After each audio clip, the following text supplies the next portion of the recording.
sida mayam sida tu lupa tara chapi ani lupa kun thami se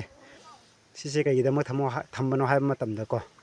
si lupa tara ani chapi se lupa kun se game ama tawan dui ne angang sing tu ada le angang sing si game tawan dui ne ba ko game se karamba game na si yenga se ba ko si tara chapi ani se moi law han dui ne ba ko du ka mai na law dui na se ai khoi yeng min ra se ba si ge ina line chingi se tu myam si line chingi si matung ina ka khala ga moi se law han dui ne ba ama si line chingi si matung ina si line chok pa ya dam ne ba ko line chok pa ya roi dam ne ba du mai na ana game se sana han dui ne ba du pa kun se moi law han dui ne ba agi tu ungi se si u si da moi round kulla unghal laga si line chok te bi chen khala la han dui ne ba ko line chok aga di yad re ba aduna hojik si game se hauna ba taw rase ba ko aduna haur se ba ko myam si magna hanba game do ma hau ga ina haire ba ko adu mai ung ba si asom da jilom da ungira oirom da ungira di mai apam ba ne ba ko aduna si no pam cha si na haur se asi line i khi bid gi hauna paraga 20 round na ba ta bra 20 round si ung ga doi ne ba ko 20 round si ung ga asi gi line i ri ba se asi chumtek chum nang sin khat kwan da si line sok pa ya de ba ko ada adal pa kun thanim thammi se adu nang law ga doi ne ba ko yare ko ai ready 1 2 3 haura ge ba ko 20 nai pa thang no yang ni kai yang fast on doi ne ba ko adu hui da tan tho adana haura se ready 1 2 go round 1 2 3 ash chao ko ya 3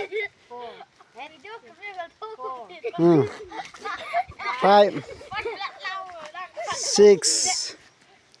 7 8 9 fast 10 fast 11 12 fast 13 fast 14 fast loi da fast ayu fast loi da 19 last round go chala la chopa ye la chelo chendra oy nang chendra yaad ka chendra ma de tu kai tamna challe ma de oh line tas tawra ba oh ma line tas tawre som de ing bogina oh kai soi de net chin gre mai line sa de na ma ngam dra du hore na muka try taw si ko nang hore try taw ngam ni ko ngam dra okay na acha very good next run oh next sida muka ma lai ra che si magna muk taw second round se ma taw ga ye aduna ma ge muka yenga si ko ngasa han bagi di ma ngam haudri thung mai paisa ma fam se yoram dai da mo ada just thambani paisa ma fam se yoram dai da ma se line sit net khre aduna ma se disqualify ta aduna ma na amuka ma try taw ge hana chong thokre ba okay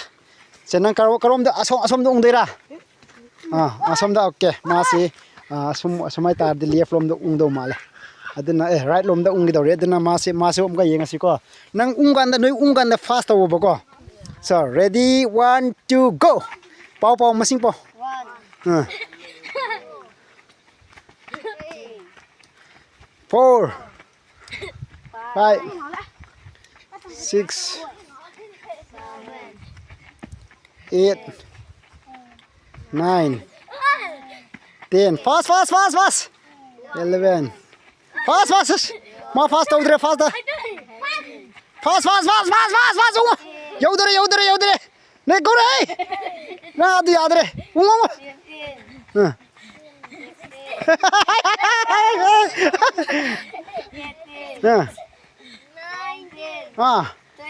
go chalo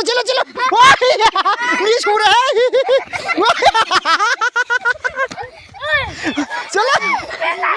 याद रहे मिगुंदा मुए अदे bye याद रहे ये मा long ta tare ba ko mi ga su sujil me ba ko dena si ma disqualify tare ma da hu ba de tu si anga macha ma subira ma lai re ba ko ma disqualify tare som de long ta tara le ye adena mathang ma amuka ma na try tau ga na hai re adena mak na su try tau na gi hojik ma u se pai ra le re adena nang su asai round tau bisi fast tau ung ge dam ne ko ready 1 2 go masing tiro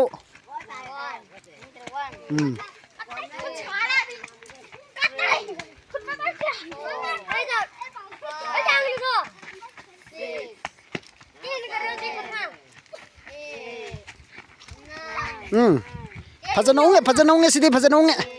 very good very good very good very good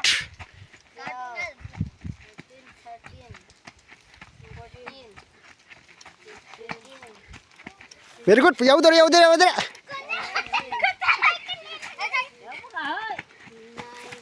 last round ni go masuk matai thok re si matai thok re ko nangsu mathang da try tawrsi ko amuka ko mathang da try tawrsi okay mathang da ai noi ki khut pai na ba ai sembir ni ko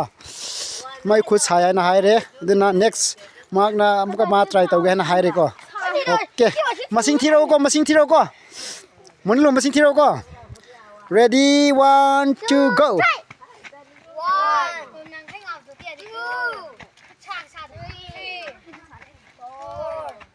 tape fast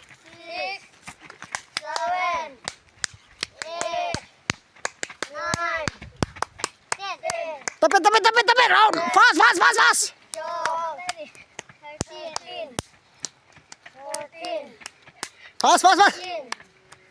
fast tau dire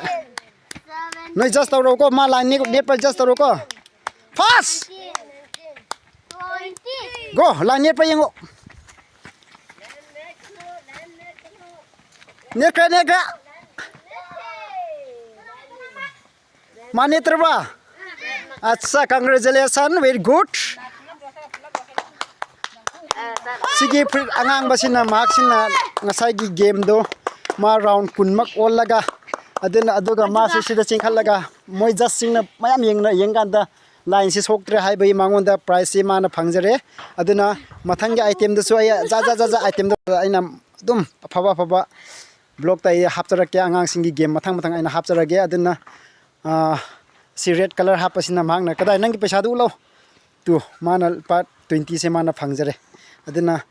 angang singa topa noisu mathangi da yauna ba tawsi ko yes idadi mathangi block ngai minar simya